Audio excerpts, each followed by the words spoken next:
Hello and welcome to the Point After. I am Nate Wembley, joined by Jorge Andres and those sneaky Carolina Panthers, man. They made a trade late last night to get back into the first round. The trade happened at 11:45. Why do I know that? I was about to leave the building to go home for the night, but no, I had to stay another hour and a half. Thanks a lot, Dave Canales and Dan Morgan. But with them sliding into that final pick of the first round, they went up and picked their receiver, Xavier Legette, out of South Carolina. Jorge, who is Xavier Legette? Look, I'll tell you right now, Xavier Legette is somebody that can contribute immediately. He's a big physical wide receiver at 6'3", 227 pounds. He's not just muscle though, because the guy is fast. He ran a 4.3940. This is a guy that was 8th in all of college football last year when it came to yards, over 1,200 yards, 71 receptions, 7 touchdowns.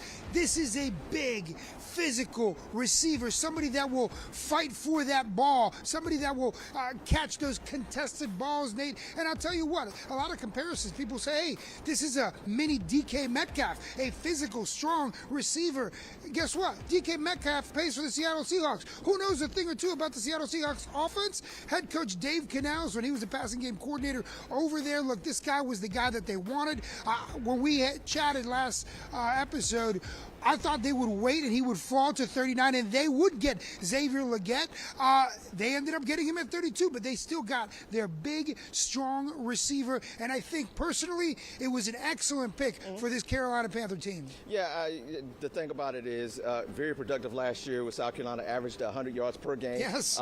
They moved him. He was the feature guy on that South Carolina offense. So, and he talked to us last night about that. He feels like he's ready because they put a lot on his plate last year. He's ready to come to the NFL because he knows he's gonna a lot's gonna be in his plate here. They're gonna move him around in the offense like they did in South Carolina. So I think it's the perfect pick for these guys. And we're starting to see this team now under head coach Dave Canales really start to take shape. Obviously, protection was key for one Bryce Young. They addressed that in the offseason, signing both Lewis and Hunt in those interior linemen. Perhaps we'll see them sign another lineman later on in the draft. We'll get to that in a moment. But in terms of weapons, they have a number 1 wide receiver now in Deontay Johnson.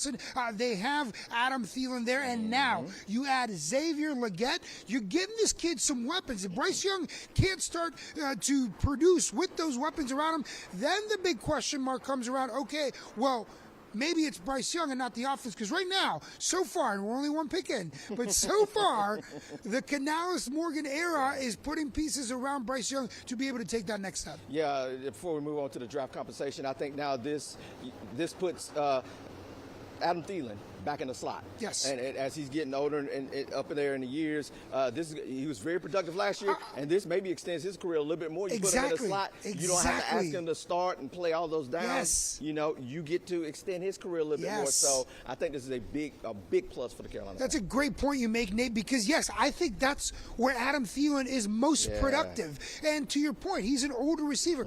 Longevity is better for him. This is a great move for the Carolina Panthers.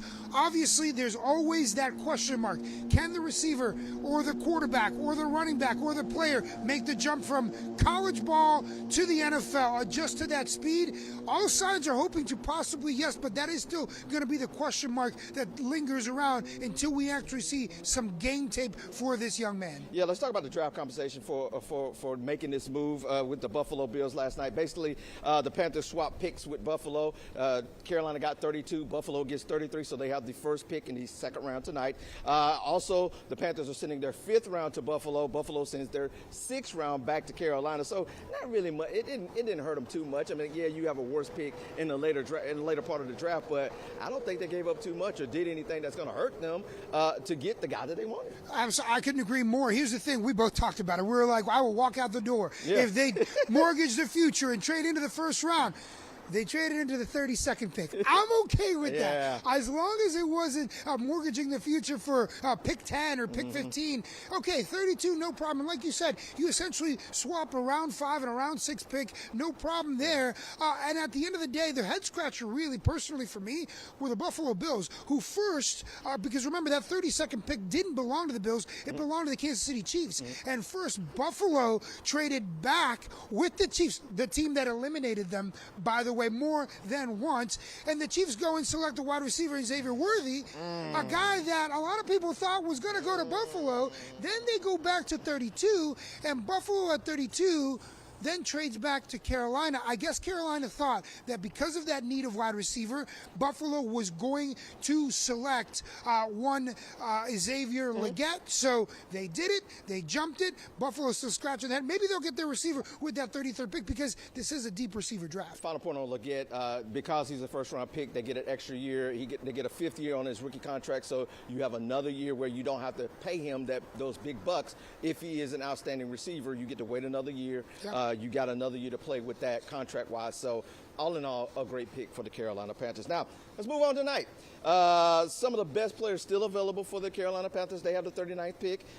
They still have a need at cornerback and linebacker and center and tight end. Some of the best players still available are Cooper DeJean from Iowa. He's a cornerback. You also have my favorite name in the draft, Kool-Aid McKinstry from Alabama. He's a cornerback as well at linebacker. You got Edgerrin Cooper of Texas A&M. And the two best centers are still on the board. Yes. Jackson Powers-Johnson out of Oregon, Zach Frazier.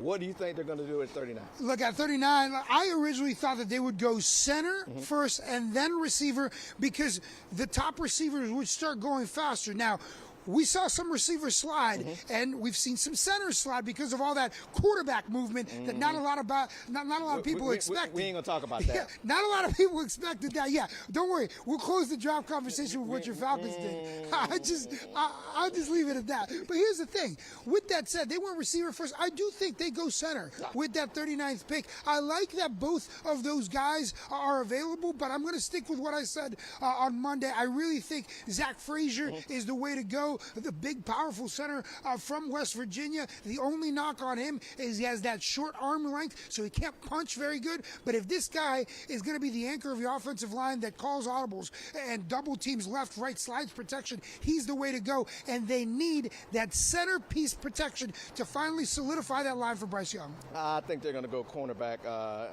and I think they're going to get Kool-Aid. Oh, yeah. They're going to get Kool-Aid with the number 39 pick. I just think they've done a lot to help Bryce Young with the protection, with the receivers. Now it's time to turn their attention to the defensive side of the ball because they still got some holes there that they need to fill, and I think they fill that at number 39. Yeah, it's going to be interesting to see because you're right. Look, defense is a question mark in the sense of corner, in the sense of linebacker, in the sense of edge rusher. I think, in my opinion, those players will come in this draft. They have 6 picks overall. They'll get them in the later drafts to be able to develop. I really hope that, whether it's at 39 that they get a center or they eventually develop a center, but not just that. We talked about the tight end position.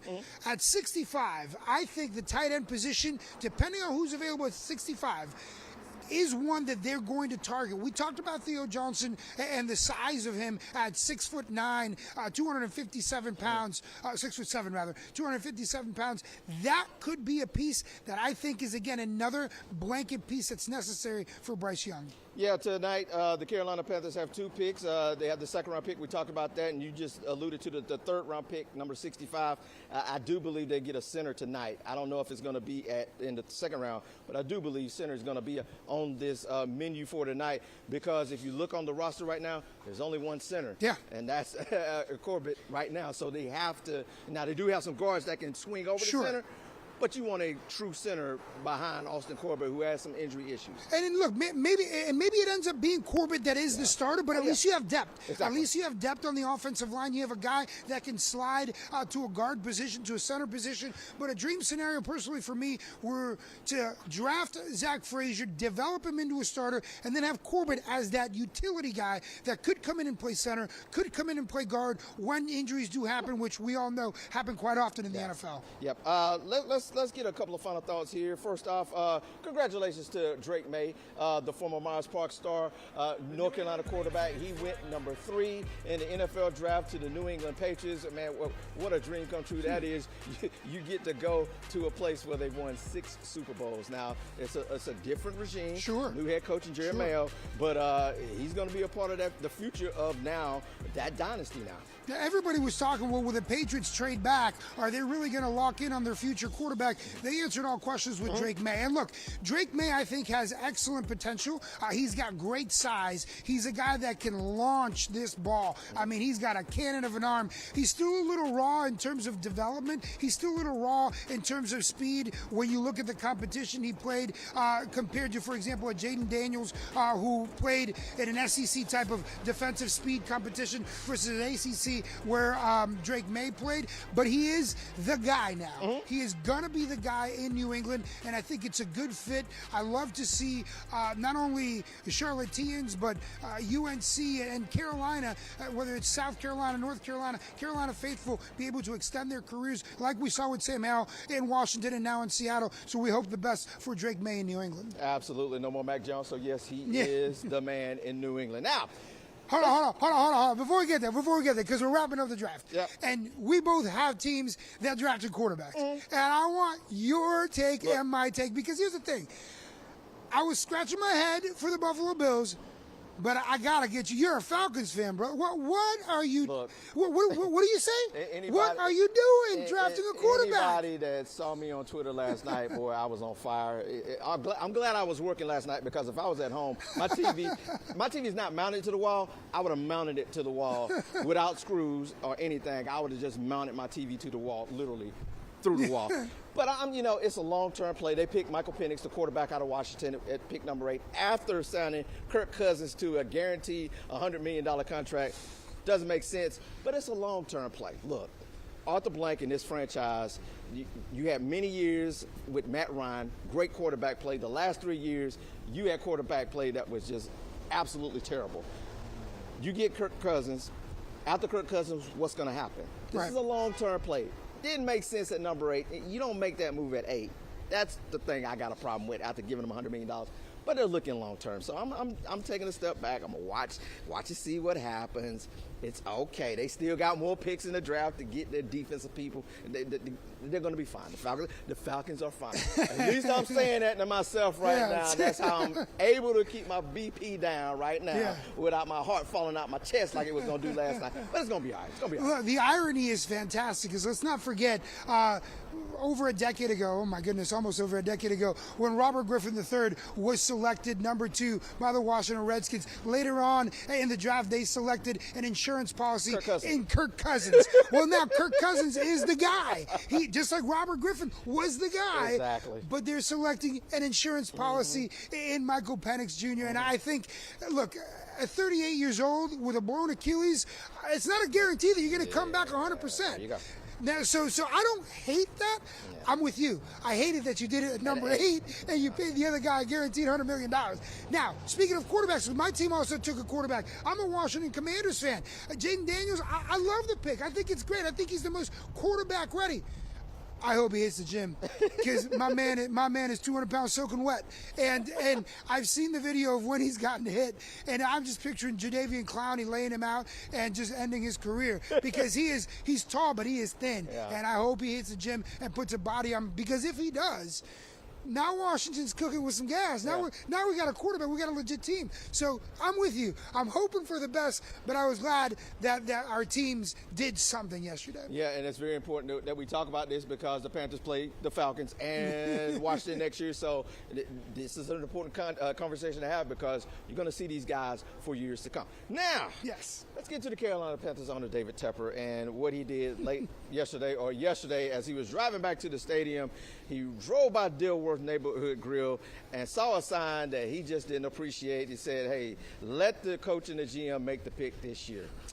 He wasn't too happy. He went in, had a conversation with the owners and things of that sort. We actually have video of Tepper walking into the restaurant, and a move that a lot of people are buzzing about on social media. He went in and took the hat off of somebody. Took the hat off of a grown man, and you were just saying, you don't do that. You just don't walk up to a grown man and take his hat off. My photographer right here, Lawrence, is standing out here with his hat on. If I walked over there and just snatched his hat off his head, we might be brawling, and I might be getting my tail stomped out right now. You just don't do that, and what are you doing? Here's the thing. Let's give it context. Now, it did look playful. It did look. They were smiling. They were laughing. The guy was wearing an Eagles hat, so maybe a jokingly like, "Hey, take the hat off." That said, I was going to say off the jokes in. I was going to say. It's time to get the stomping. Exactly. The videos look funny, happy, everything's great. But that said, I'm with you. Yeah, I'm a grown man. You do not. I don't care what I say. Do not touch me. You don't get these hands, bro. You don't get these hands, bro. Look, you know, I'm 39 years old. I'm a lot more calm now. I got 2 little girls. Got to set up a good example. But 22-year-old me would have been ready to go. You know what I'm saying? So don't touch my hat. So that was bold. And the Twitters, the Instagrams, the TikToks, the social media, they're having a ball with it right now, man. Yeah, it's just that's just mind blowing. I mean, like it's always something. It's always something. Even when the day was a win, we couldn't just leave it a win. We had to end it with that. Come on, man. Come on. Take us out of here, man. I'm done, man. I like get out your own way, man. Follow what the sign said. Let the coach and the GM make the pick. Just stay upstairs. Be in the war room and just.